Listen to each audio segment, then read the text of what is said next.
Hello everybody, welcome to Ian's Kitchen, my kitchen, where together we're gonna make some food magic and a little bit of alchemy.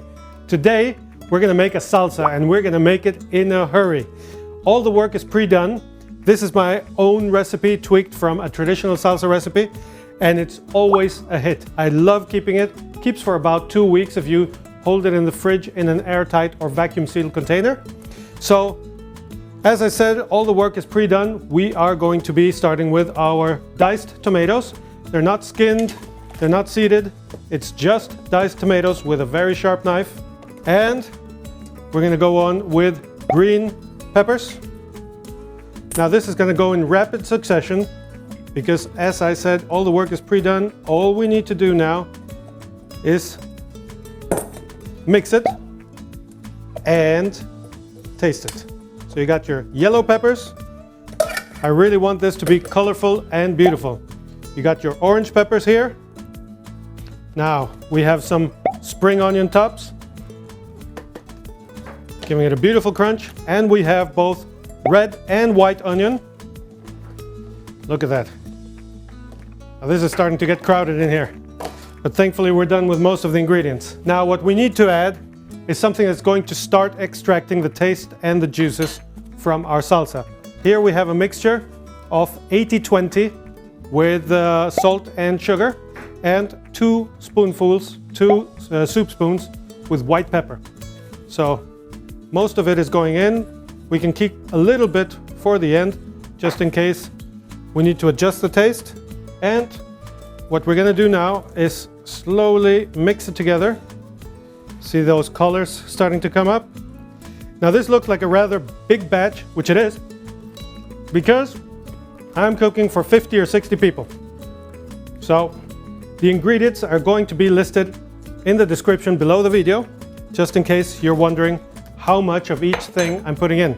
This is my spice mix, my homemade Mexican spice mix, which is with chili, paprika, some cumin and oregano. These are all beautiful tastes that go very well in the salsa. We're just gonna go all in because when people taste this, I really want them to get a taste kick. Hoo-ah! And we have some garlic. We also need some lemon zest, which is going to freshen this up very nicely.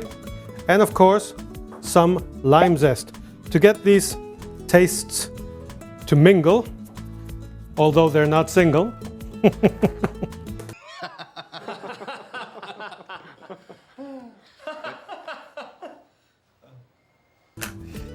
See, we're gonna put some lemon juice here. We're gonna put some lime juice as well. That's gonna be the base of the freshness and acidity for our salsa. The garlic got a little bit green because it's grated, hand grated with a microplane. Doesn't change the beautiful taste it's gonna have for this salsa. And so we start spreading that goodness around. And then we've got some parsley, fresh parsley, and freshly chopped cilantro. Now some people don't like cilantro, some people love it.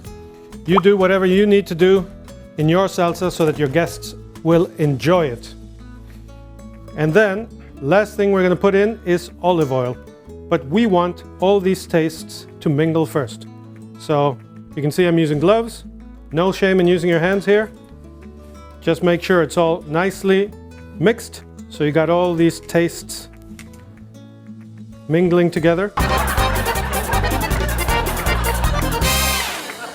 And what's gonna happen after 24 hours, I'm not serving this until later, until one day in the future.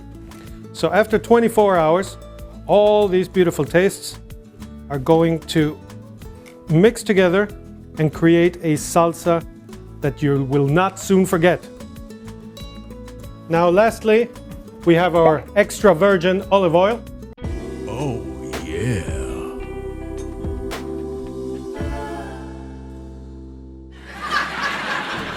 This one is organic. And look at that. We just add this to our salsa generously. Try not to spray on the table like I've been doing. Like so.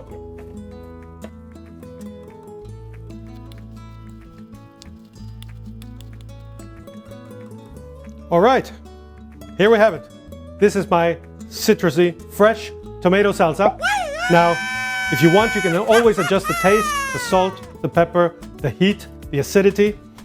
You are the maker of your own salsa. This one here is pretty damn perfect, I'd say.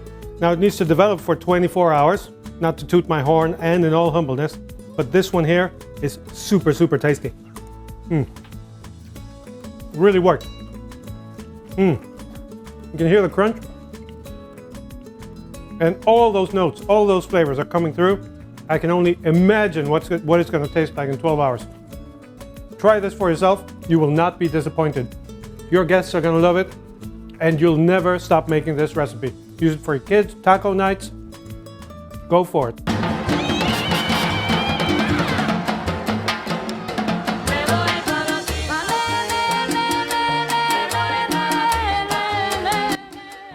All right. Thank you for watching.